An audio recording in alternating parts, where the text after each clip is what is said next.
Good morning. आज BA प्रथम वर्ष के होम साइंस की क्लास ले रहे हैं और उसमें जो टॉपिक है उस टॉपिक का नाम है रक्त यानी ब्लड।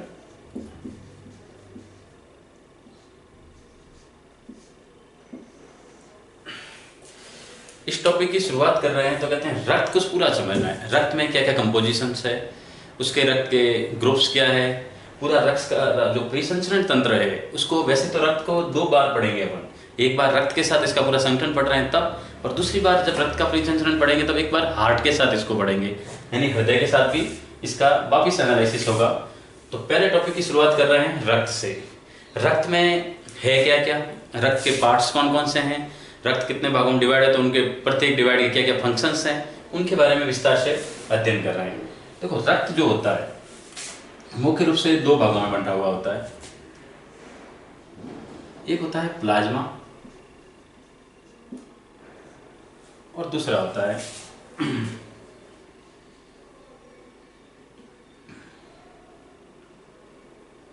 जिनको कहा जाता है, एक तो आरबीसी के रूप में डिवाइड होगा, दूसरा डब्ल्यूबीसी के रूप में, और तीसरा प्लेटलेट्स।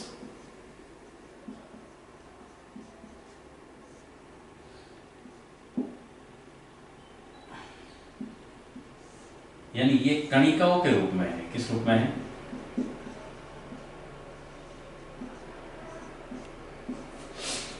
तो मुख्य रूप से रक्त को कितने भागों में डिवाइड किया गया है? पहला प्लाज्मा है, दूसरा कणिकाओं के रूप में है, और कणिकाओं के रूप को भी वापिस तीन भागों में बांटा गया है, जिसमें पहला आरबीसी जिनको कहा जाता है लाल रक्त कणिका,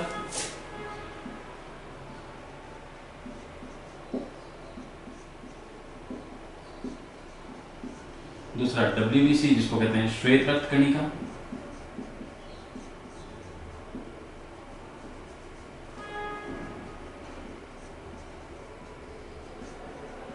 और जो तीसरा है वो है प्लेटलेट्स यानी बिंबाणु। इन तीनों का अध्ययन करेंगे कणिकाओं के रूप में, और दूसरा है प्लाज्मा। अब देखो, रक्त में किसका कितना भाग है? कहते हैं जो 55% भाग है वो प्लाज्मा का है, और जो 45% भाग है वो कणिकाओं का है। यानी टोटल जो रक्त है उस रक्त में प्लाज्मा 55% के आसपास है, जबकि 45% के आसपास कणिका है, यानी प्लाज्मा का भाग ज्यादा है। अब प्लाज्मा क्या है? देखो, प्लाज्मा जो होता है वो जल व अन्य पदार्थों से बनता है। और अन्य पदार्थ कौन से?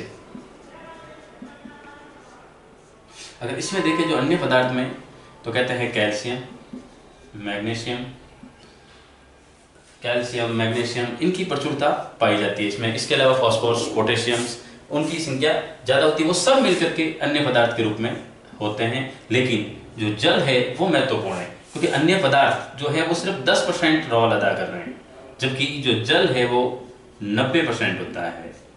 यानी जो प्लाज्मा पढ़ रहे हैं अपन, उस प्लाज्मा टोटल रक्त का 55% भाग होता है, और उस 55% भाग में जो प्लाज्मा है, उस प्लाज्मा किससे बना है? उसमें जल और अन्य पदार्थ की मात्रा होती है। जो अन्य पदार्थ होते हैं वो 10% के पास होते हैं, जबकि 90% इसमें जल की मात्रा होती है। अब प्लाज्मा का मुख्य कार्य क्या है ये भी याद रखना है।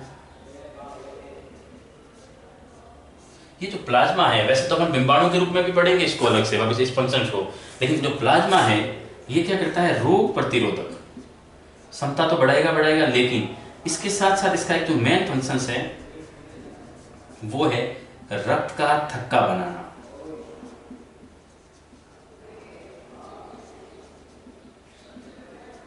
यानी रक्त का थक्का बनाने में कौन मदद करता है? प्लाज्मा। तो ये तो है अपने मोटे रूप में प्लाज्मा के बारे में डिटेल्स। 55% भाग है टोटल रक्त का, उसमें से जल व अन्य पदार्थ मिलकर के इसकी पूरी संरचना बनती है। जल का भाग 90% है, जबकि अन्य पदार्थ 10% के रूप में उपस्थित है। जबकि इसका जो मुख्य कार्य होता है वो रक्त का थक्का बनाना होता है। और ये मुख्य कार्य क्या शरीर का, कहते हैं अनिवार्य पार्ट है। जब कभी भी कहीं लगती है तो कहते हैं इसका रोल बड़ा महत्वपूर्ण हो जाता है।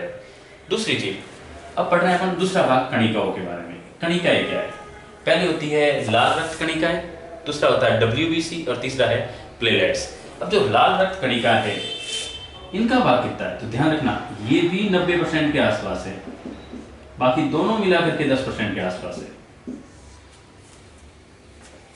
दूसरी जो लाल रक्त कणिका है, इसमें मुख्य रोल है इसका, तब पूछा जाता है कि इसमें एक मात्रा होती है HB की, यानी हीमोग्लोबिन।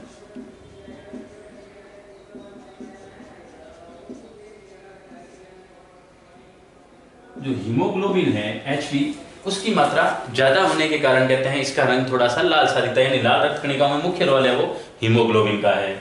श्वेत रक्त कणिका है वो क्या काम करती है, प्लेटलेट्स का क्या काम है, उनको एक एक बारी बारी से पढ़ते हैं। लेकिन एक चीज ध्यान रखना सबसे पहले कि शरीर में जो रक्त पाया जाता है उस रक्त को अगर समझा जाए तो कहते हैं ये 5 से लेकर 5.5 यानी 5.5 लीटर तक शरीर में होता है। यानी अपने शरीर में रक्त की मात्रा कितनी होती है, 5 से 5.5 लीटर तक होती है।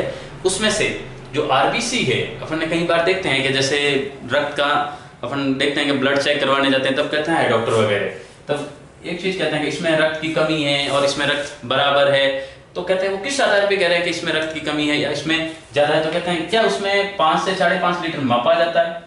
ये ध्यान रखना, ये उसकी मात्रा नहीं है जो आप में रक्त में बताया जा रहा है, वो रक्त सामान्य भाषा में कहा जाता है कि इसमें खून की कमी है या खून बराबर मात्रा में, लेकिन वो असली में अगर रियल में देखा जाए तो वो HB की मात्रा है। किसकी है, यानी कि जो रक्त है उसमें HB की जो मात्रा है वो कितनी उपस्थित है उसके आधार पर कहा जाता है। अगर वो सामान्य रूप से उपस्थित है तो कहा जाएगा कि खून की मतलब जो है वो लेवल बराबर है, जबकि अगर HB की मात्रा कम होगी तो फिर कहा जाएगा कि खून की मात्रा कम है। तो वो सामान्य शब्दों में होता है, लेकिन मौखिक अगर जो रियल रूप में देखे वास्तविक रूप से तो वो HB की मात्रा मापी जाती है।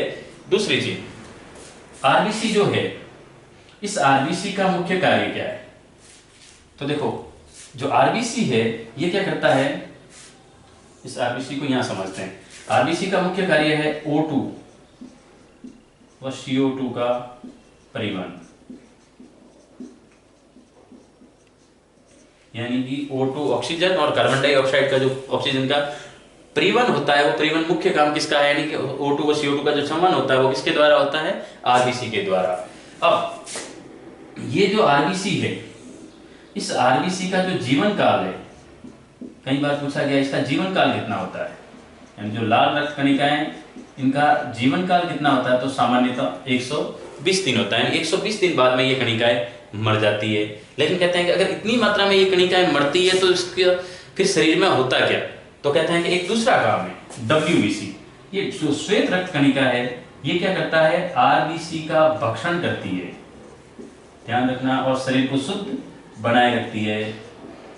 यानी WBC का मुख्य कार्य क्या है, आरबीसी का भक्षण करना, यानी जो मर्त आरबीसी है, कौन सी मर्त लाल रक्त कणिकाएं हैं उनका भक्षण कौन करता है, WBC। तो WBC का काम भी हो गया, जबकि आरबीसी का काम है O2 व CO2 का परिवहन। अब कहा जाता है कि जो ये आरबीसी है मुख्य रूप से इसी को अपन ने रक्त माना है, तो कहते हैं रक्त का जो निर्माण होता है वो कहां होता है, तो इसकी निर्माण की प्रक्रिया समझते हैं। इसका जो निर्माण होता है वो होता है बोन मैरो, यानी अस्थि मज्जा। किसमें होता है, अस्थि मज्जा में इसका निर्माण होता है। ध्यान रखना, कभी पूछा जाए इसका उत्तक कौन सा है, तो ध्यान रखना इसका उत्तक है संयोजी उत्तक। कौन सा, यानी रक्त में कौन सा उत्तक पाया जाता है, तो संयोजी उत्तक पाया जाता है। तो निर्माण अस्थि मज्जा में, जबकि कहते हैं इसका समापन यानी मृत्यु कहां होती है। ये भी कई बार पूछा गया है कि जो आरबीसी है वो मर्त कहां पाई जाती है, तो कहते हैं उसके लिए एक अंग है प्लीहा, प्लीहा में इसका समापन होता है। और प्लीहा को वैसे एक प्रकार से देखा जाए तो ब्लड बैंक भी कहा जाता है शरीर का। तो ये चीजें हैं आरबीसी के बारे में। दूसरी चीज मैंने बताई WBC। अब देखो WBC का अगर मुख्य कार्य पूछे तो WBC का जो मुख्य कार्य है वो है आरबीसी का भक्षण करना। दूसरा, WBC क्या करती है कि जो रक्त परिवहन हो रहा है उसका सफल संचालन हो, इसमें भी ये मुख्य रोल अदा करता है। लेकिन तीसरी चीज है प्लेटलेट्स। जो प्लेटलेट्स होते हैं ये क्या चीज है, इसको समझते हैं एक बार। देखो जो प्लेटलेट्स है इनकी जो संख्या होती है शरीर में वो होती है 4.5 लाख से 6 लाख तक। इसका मुख्य रोल क्या है, वापिस ध्यान रखना, ये जो प्लेटलेट्स होते हैं ये भी रक्त का थक्का बनाने में मददगार है। रक्त का थक्का और दूसरा रोग प्रतिरोधक क्षमता पैदा करना।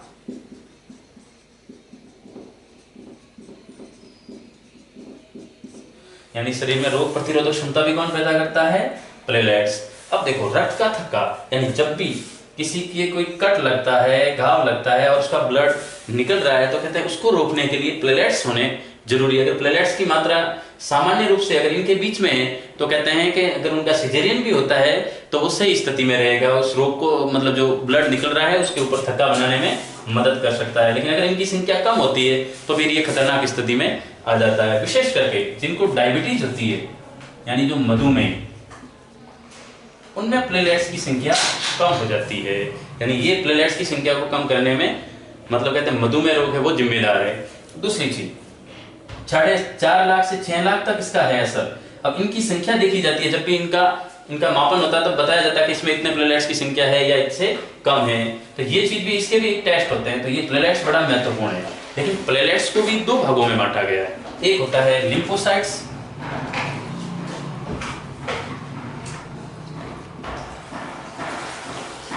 दूसरा होता है मोनोसाइट।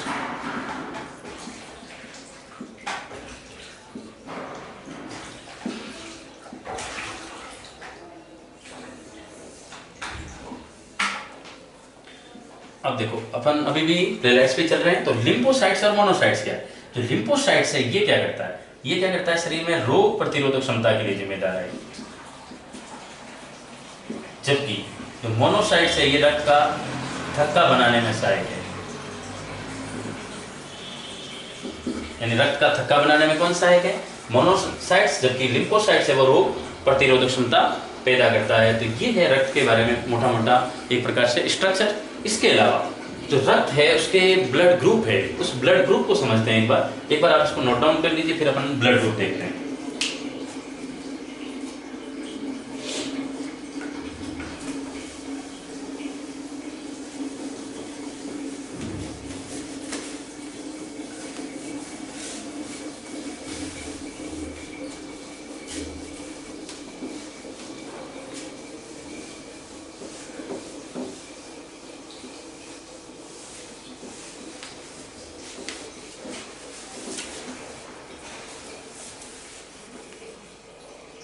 अब देखिए रक्त का ही एक पार्ट है रक्त समूह,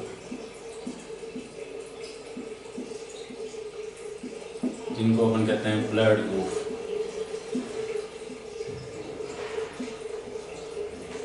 ठीक है। अब जो रक्त समूह है ये क्या चीज है? देखो रक्त के भी अलग अलग प्रकार है। उन प्रकार के हिसाब से देखा जाए तो रक्त को 4 भागों में बांटा है, और चारों भागों को वापिस 2-2 कंडीशन में उनकी रखी गई है, एक पॉजिटिव और दूसरा नेगेटिव। अब जो धनात्मक है वो कौन सा है और ऋणात्मक ब्लड ग्रुप कौन सा है उसका भी आकलन किया जाएगा। लेकिन मुख्य रूप से जो ब्लड ग्रुप है मोटे रूप में देखा जाए तो ये 4 भागों में ए बी और ओ। यानी रक्त समूह कितने प्रकार के होते हैं? 4 प्रकार के।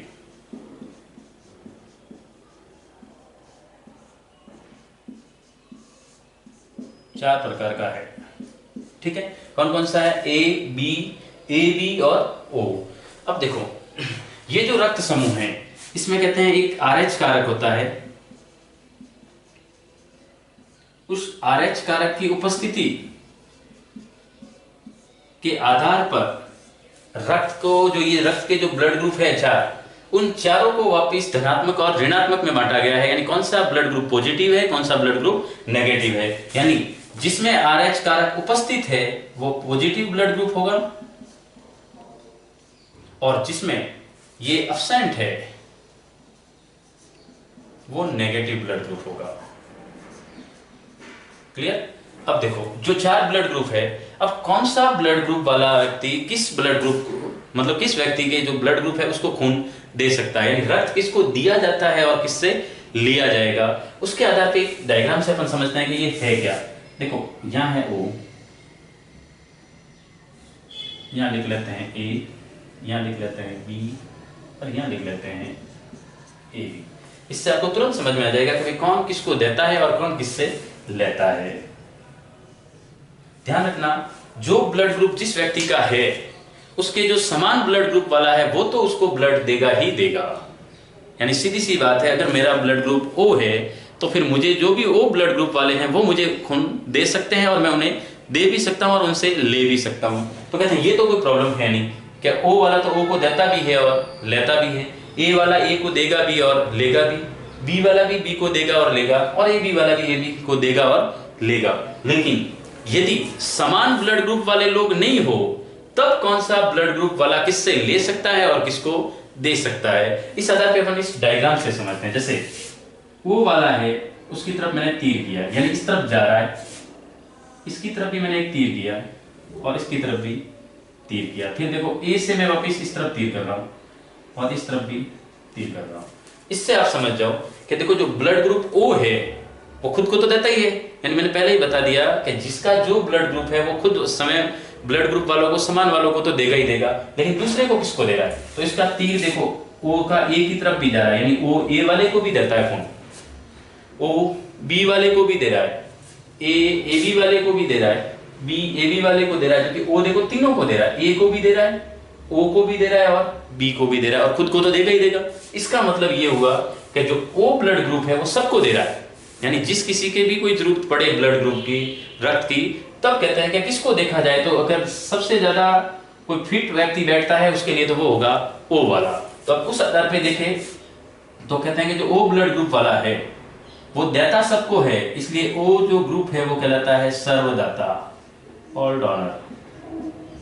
ठीक है, अब एक कंडीशन और आपके सामने है, और वो देखो जो ए बी वाला है वो देता किसी को नहीं है, समान को तो देगा ही, खुद को तो, लेकिन इसके अलावा तीन जो ब्लड ग्रुप है उनको वो नहीं देता। इसका मतलब ए बी वाला ना तो ए को दे सकता है, ना ए ओ को दे सकता है, ना बी को दे सकता है। इसका मतलब ए बी वाला देता किसी को नहीं है, लेता सबसे है, जबकि ओ वाला है वो देता सबको है, जबकि लेता किसी से नहीं है।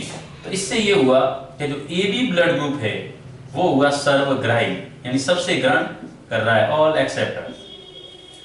ठीक है, तो ए बी क्या हुआ, सर्वग्राही यानी सबसे ले रहा है, ओ क्या हुआ, सर्वदाता यानी सबको दे रहा है, तो ओ सर्वदाता ब्लड ग्रुप, जबकि ए बी सर्वग्राही ब्लड ग्रुप। ये आपको थोड़े याद रखने हैं।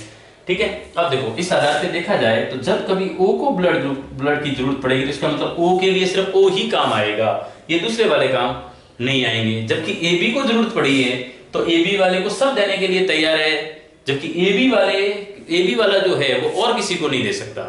मतलब ये हुआ कि जो ए बी ब्लड ग्रुप है वो क्यों नहीं दे पाता, अगर विषम जो जिनका कहते हैं मैच नहीं करता, जो ये रूल्स है उस रूल को फॉलो नहीं करता और उसके विपरीत अगर चढ़ा दिया जाए तो कहते हैं शरीर में क्या होता है कि रक्त का थक्का बन जाता है, और अगर रक्त का थक्का बन गया तो खून कहते हैं जम सा जाएगा, और जम जाएगा तो आगे खून प्रवाहित नहीं होगा तो आदमी की मृत्यु हो जाएगी। इसलिए कहते हैं कि जो ब्लड जिसको दे रहा है उसी का ब्लड मैच किया जाएगा, दूसरे वाले का अपन नहीं ले सकते। और किसको दिया जाता है, किससे लिया जाता है, उसके लिए आपके लिए ये टेबल, ब्लड ग्रुप की जो टेबल है इसको याद रखना है।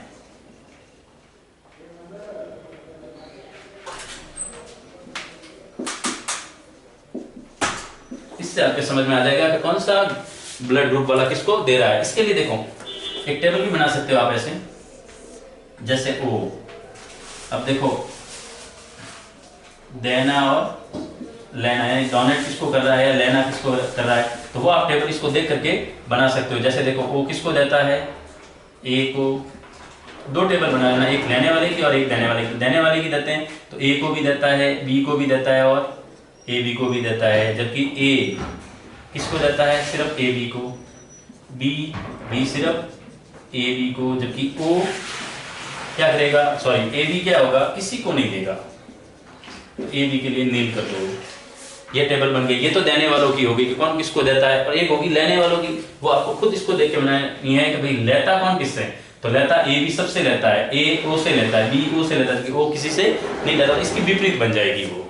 ठीक है, इसके आधार पर ये आपका ब्लड ग्रुप हो गया, और इससे पहले आपको जो पढ़ाया वो हो गया आपके ब्लड की पूरी संरचना। कल नए टॉपिक के साथ उपस्थित होंगे, तब तक के लिए धन्यवाद।